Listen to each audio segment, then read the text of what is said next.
Squiddies. Thank you for joining me at my art table, and today we are going to do a sculpture.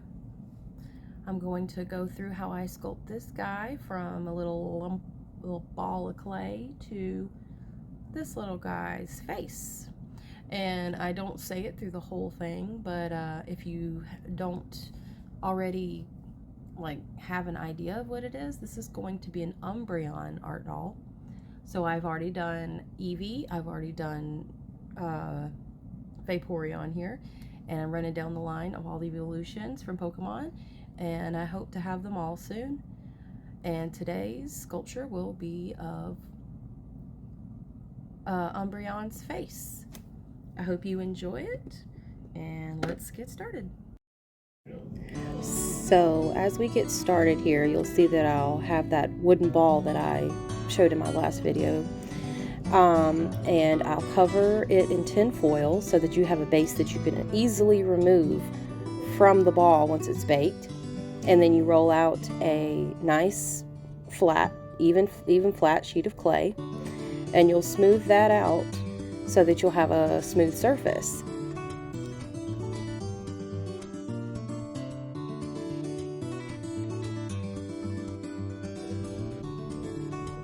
So here is where I get my little cutters, which you can find on Amazon. They're just fondant cutters, clay cutters, Play-Doh cutters. It's just a little basic circle. So I cut out, these fit the size of the cabochons. I'll have to look up the millimeters, but they fit my cabochons perfectly. So that's why I use that specific size cutter to fit or to cut my clay. And then I'll try to maneuver them, the cabochons, into the holes that I just cut. And as you can see, I kind of struggle with it a little bit at first, but once they're aligned, you start adding clay to the outside the brow point or around the eye, the eyelid, and it gives it a snug fit. And once it's baked, everything will kind of sit in place, but it's a little touch and go here. You'll see I'll get frustrated. It keeps falling out. You can't see my face, but I'm frustrated. But just one side at a time. That's all you can do. And you'll see that I'll just keep going at it until I get it how I want it. It takes me a little bit. You really have to eyeball it and keep looking at your references if you have a reference. And you see the eyeball. The other eye fell out, and then the one I was working on fell out. So I'm like, But don't get frustrated. Just keep going. Breathe. Keep, sit back and look at your piece. Never get too frustrated and throw it down and run away or walk away from it. Sometimes you do need to walk away, but in this case, just keep on pushing on.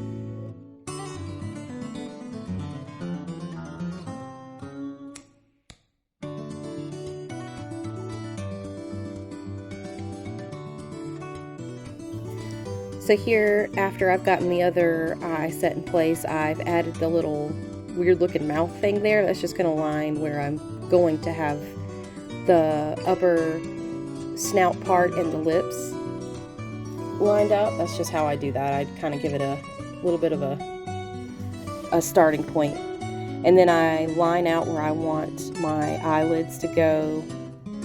And then I stick the nose on over the little hole, and this is all going to be for naught because I end up completely scrapping this in a little bit. You'll see that in a few minutes.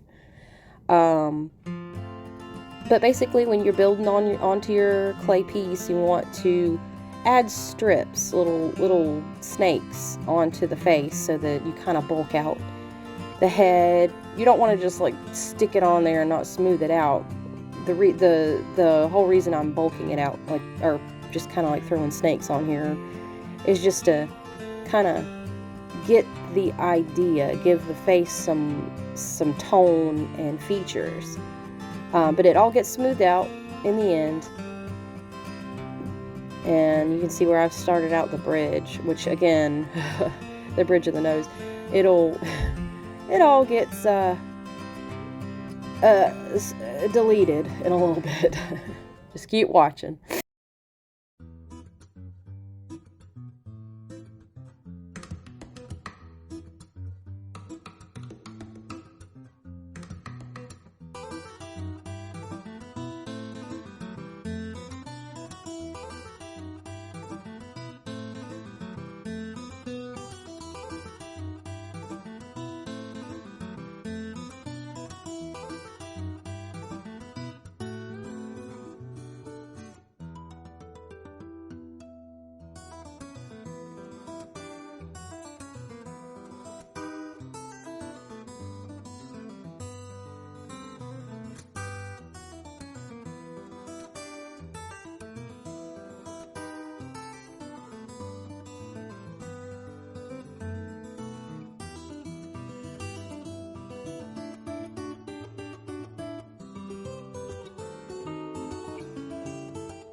I ended up cutting out a lot of this because it's just me being frustrated about the nose, and there it goes. Gone. Bye-bye. Looks weird now, huh? Nightmare fuel. I just couldn't get the nose right. It didn't look right. So, it's okay to mess up. It's okay to go back and do a do-over. And it ends up looking a lot better. I mean, it wasn't perfect, but it was better. Because I kept adding clay, taking clay away, and it just didn't look right to me. But then when I reformed it, it came out how I wanted it in the end.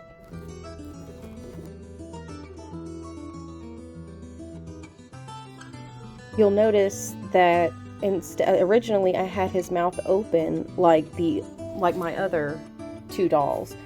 But I decided to give him a little bit of just a little smile, because I've noticed that he's kind of a serious looking Pokemon, or the Pokemon's pretty serious looking. And so I just decided to give him kind of like a closed mouth kind of smirk look, dark and brooding.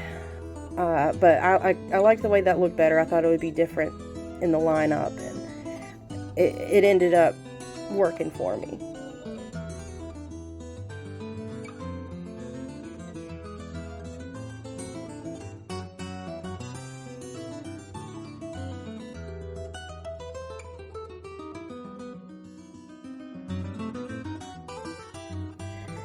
So whenever you want to bulk up the face a little bit, you want to kind of like think about the shape of how the face looks. If you want a little chubby cheek, then, you want to kind of form it around where the eye would be. Kind of think about how you want it to fit under the eye. Do you want the cheek, pushed out a lot? Do you want it kind of,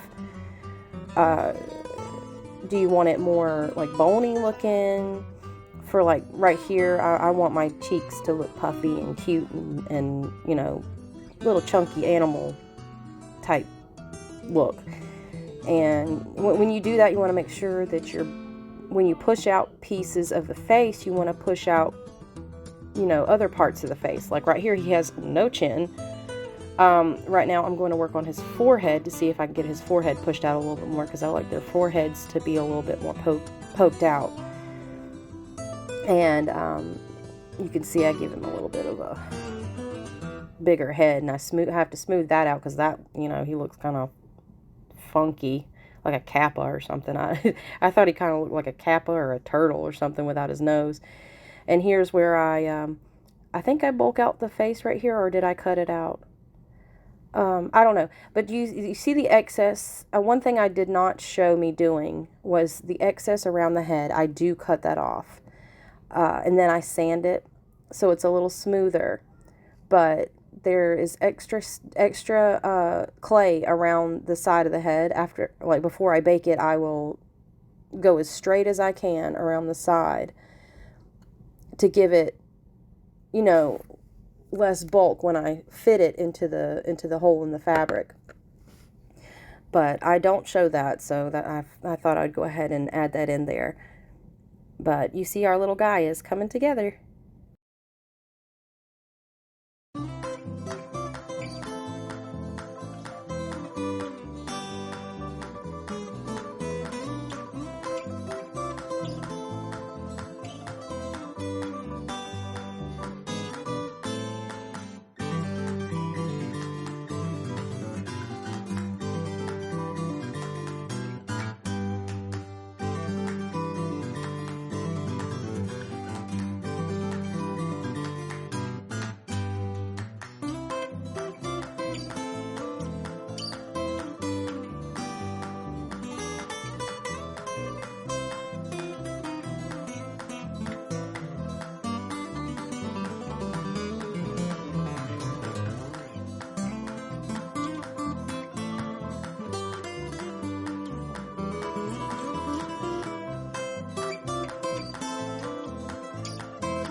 So the tools, the silver tools that I'm using in this, well, in most of this video when I'm doing the smoothing, are just dentist tools. And I actually found them on Amazon years and years and years ago. They're fairly cheap, and you can get a lot of them. So right here I have added a little bit more clay. I noticed that there was a little bit of like unevenness in the sides of the face here, but I kind of did that off camera. He needs some smoothing, so the next part of this video you'll see will be some smoothing. To use liquid Sculpey, which I don't know if I have a bottle of it right here. Guys, don't mind all the I do a lot of doll fur up here, cutting a lot of doll fur, so you're gonna see like debris in the clay. Don't mind that. Also on my tube. Look at that. That's gross. Anyway, so this is what I'm going to use to smooth. Alright, focus.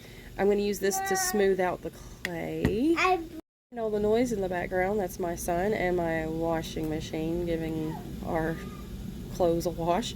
Anyway, so you'll see some little lines here. I can smooth that out, but I choose to use liquid clay because once the clay is baked, it will smooth this out, and it'll give me a smooth surface to paint over, and you won't see all of the the nastiness in the clay.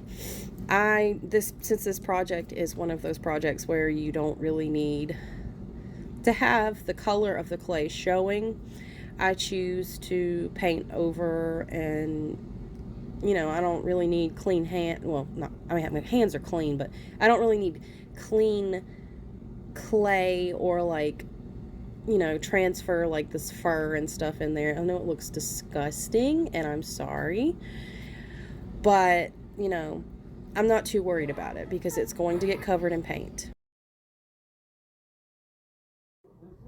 So here on this atrociously messy palette, because I don't clean my palette very often, I'm using my liquid Sculpey clay, and I'm using the crappiest brush known to man, just like a boar bristle brush. I don't know what it's called, but you'll see throughout painting this, I just have the hardest time keeping the bristles out, from falling out and sticking into the clay, or the Sculpey, liquid Sculpey. I do have to pick some out here. But this brush will go bye-bye after this because it is a gross one now. But it does do good for texture. If you see that fur texture is kind of automatically like coming up as I paint on the liquid Sculpey. See, there's a little pesky hair. But yeah, you just you want to go in a natural sort of direction where you think, like if you look at your dog or your cat, you'll see that their fur goes in certain directions, and that's kind of what you want to get is, make your brush strokes go in that direction. But there we go. This guy's straight out of the oven. It's a little warm still, so it's easy to this is what the tin foil is real good for. You just pull him out, and then we're going to gently pull away the tin foil. Hopefully my paper on the eyes doesn't go. Let's try this again. It's sticking pretty good. Let's see. Let's see if it comes away. Please don't. So far, so good. On this side, at least. Ah, did good. All right. Okay, so what I might do, which I've done with the others, but I might do it for sure with this guy. Like, I don't have to do it because this side's not going to be shown. I'm going I'm thinking about glazing the inside of this with the Sculpey, this liquid Sculpey, just to kind of like seal in the eyes. Oh, you can see how crooked they are from that side. But yeah, you see, he looked kind of wet when we put him in with the liquid Sculpey, but if you look at him now, he almost has like a fur texture. Can you see that? There we go. It almost has like a fur texture now, which is something I was going for. I didn't know if it was actually going to turn out because I didn't know if the liquid Sculpey would actually, I didn't know if it would just form into the clay or like seep into the clay and just kind of rest on it, but the texture did come out, so that's good. And then so he will be almost ready for painting. But this guy right here is almost ready to be painted and put on a body. The next video we do will be on feet. Okay? What you think? Let me know in the comments. Like and subscribe. Share if you want to. If you have friends that like this kind of thing, or if you have artist friends that like this kind of thing, like and subscribe. Share with your friends. Ask them to share, whatever you feel like doing. And that'll be it. See you next time, squiddies.